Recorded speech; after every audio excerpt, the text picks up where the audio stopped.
सध्या औरंगाबाद लोकसभा निवडणूक सुरू असून 38 उमेदवार निवडणूक लढवत आहे। निवडणूक नामनिर्देशन दिल्यानंतर प्रत्येकाने निवडणूक निर्णय अधिकारी यांच्याकडे घोषणापत्र दिले आहे। या घोषणापत्रात प्रत्येक उमेदवार हा त्याच्या प्रचारासाठी शासकीय वाहने वापरणार नाही, तसेच शासकीय लाभ घेणार नाही असे स्पष्ट केलेले असताना संदीपान भुमरे यांनी घोषणापत्र डावलून वर्तन केल्याचा आरोप ॲडव्होकेट भरत फुलारे यांनी केलाय।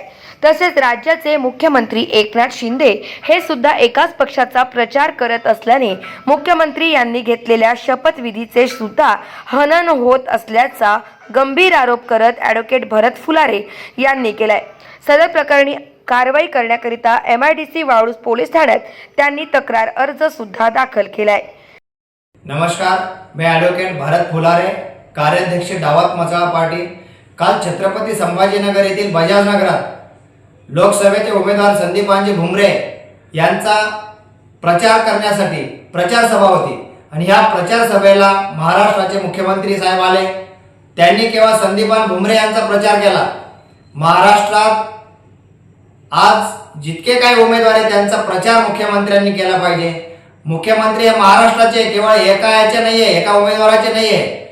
महाराष्ट्राचे मुख्यमंत्र्यांनी शपथ घेताना मुख्यमंत्री पदाची शपथ घेताना सांगितलेलं आहे की मी कुठलाही भेदभाव करणार नाही आणि अशा प्रकारे जर उमेदवारांमध्ये ते भेदभाव करत असेल तर शपथेचा भंग आहे।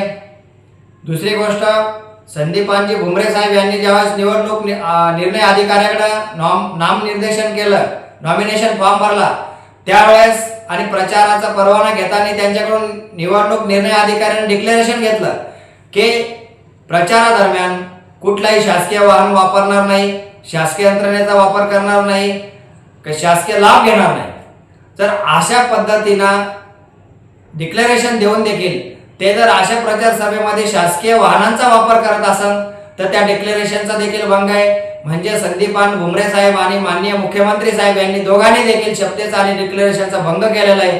त्यासाठी मी आज MIDC वाळूज पोलीस स्टेशन येथे तक्रार दिलेली आहे की या दोघांवर देखील कारवाई झाली पाहिजे। गाव माझा न्यूज करिता ब्युरो रिपोर्ट, छत्रपती संभाजीनगर।